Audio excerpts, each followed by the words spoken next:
What's up, YouTube? It's your boy John here, aka Sogun, and I just wanted to talk about white privilege that's been thrown around and some income inequality that I've noticed. First off, about the white privilege being thrown around, my belief is it's a myth, and that's from personal experience. I personally have never seen white privilege, and I am clearly white.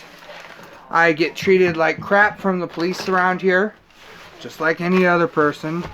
They don't believe me, they suspect me of all kinds of shit, and that's because I, just like anybody else, did not behave as a young man, and got the cops on my bad side, and I got some things in my record that says I am not a nice person to deal with them. And so when my name comes over the airwaves, they use extreme caution when dealing with me because I am not a nice person according to them. That may have changed over the years, but if anyone knows anything about police files, once you're branded as not a nice person, basically a risk. Don't know what it's called in some states. Here I think it's called an I-50 or an R-50 or something like that, which basically means you're a cop fighter, which I am not. I was just branded one. You tend to get 7 or 8 police officers around you at all times, and they send multiple backup anytime. That could be for a traffic stop, that could be for somebody coming to your house, anything. And whether or not you're the provoker or not, just as a precaution. So that's my problem with that. And my whiteness doesn't give me any privilege to deal with cops, nor does it give me any benefit to a job. I still have just as much struggles working at a job. I still have as much struggle getting a job. I have much struggle dealing with employees, dealing with bosses. And I think the common misbelief here is that when you have white privilege, you should get everything handed to you on a silver platter. But I'm going to point out that when you're disabled, you kind of have white privilege is what people believe, and then it goes down the ladder. But no matter what you are, if you're disabled, you're at the bottom of the totem pole.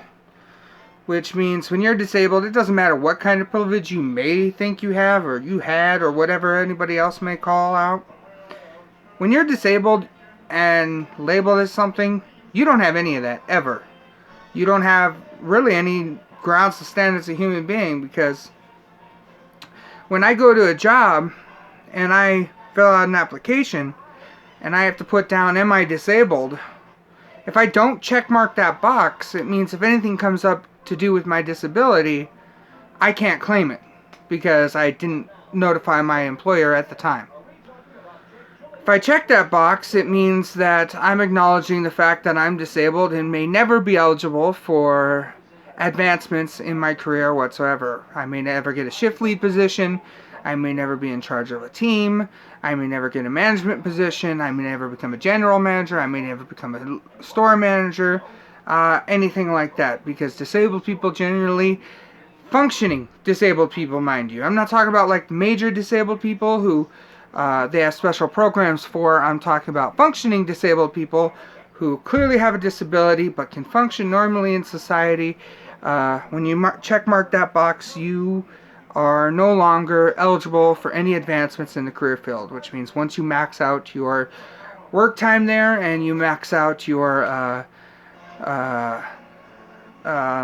raises, you're stuck in that position with these amount of raises for the entirety of your work there.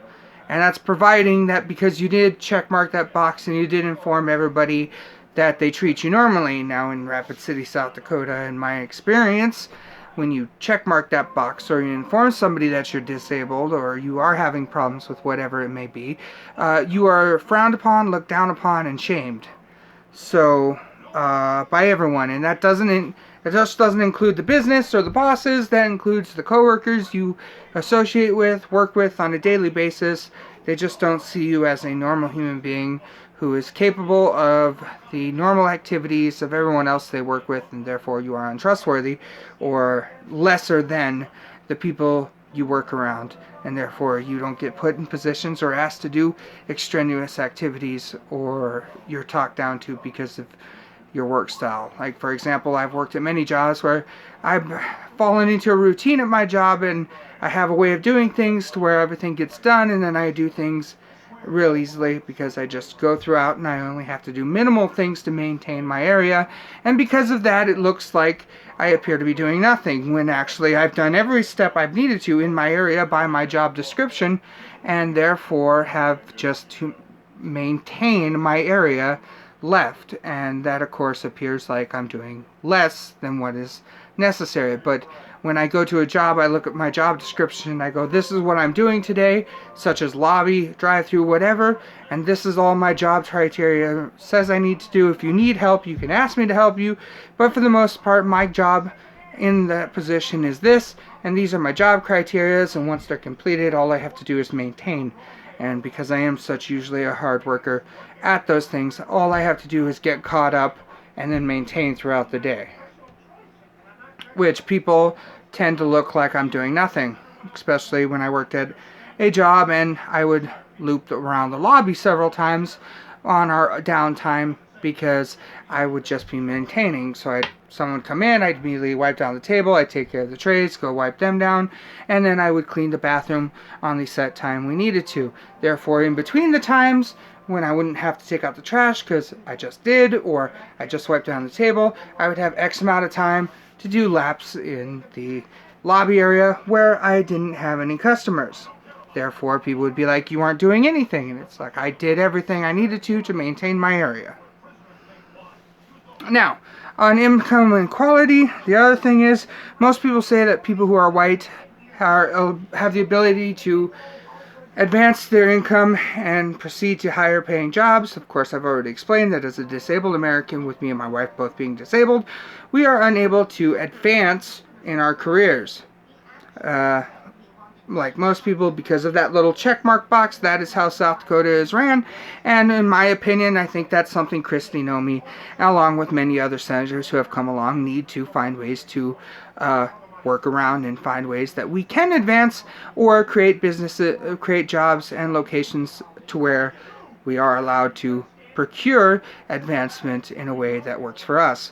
Now, because of that, we will never make any more money. That means my entire 8 years of marriage, going on 8 here December 12th, and my entire time I've been working, which has now been 16 years of working, I have never been able to, on my own, make over, I believe, $10,000. And with my wife now, between the two of us working, I make $10,000 to $20,000 a year. That is all I make, and $20,000 is on the good years when I was able to work more often because I wasn't being a stay-at-home dad. And it's about $20,000 if I include my SSI. Now, I don't usually include my SSI because that pays for our rent and our bills, and the reason I don't include that is because as it pays for rent and bills, it does not cover any extra expenses, just rent, bills, and everything else. So as an income, I don't count it because it doesn't go toward necessities. It just goes toward electrical and rent and car insurance and things like that. It doesn't even go toward fuel in the vehicle or food on the table, so I don't count it toward everyday things because every month it's spent automatically the day it's received. So, I don't count it. So if you count just the money I get to take care of the other bills and the other amount of items I get, I make anywhere between $10,000 to $15,000. $10,000 to $20,000 with and without the SSI. You just have to do the math. It's kind of wonky, but it depends on how much I work and how much she works, really where that number shows up. And typically, when I'm not working full-time, or she's not working full-time, which happens quite often with being disabled, is we average about, from a job perspective, about $10,000 to $12,000 a year, and then from a If you include the SSI, it's about 20,000 with that. And if you include me working, it goes up a little bit to about, because I'm extremely disabled and she's not so much, about 10 to 15. And you include the SSI, it might go up to 20, 25 to be more accurate. But yeah.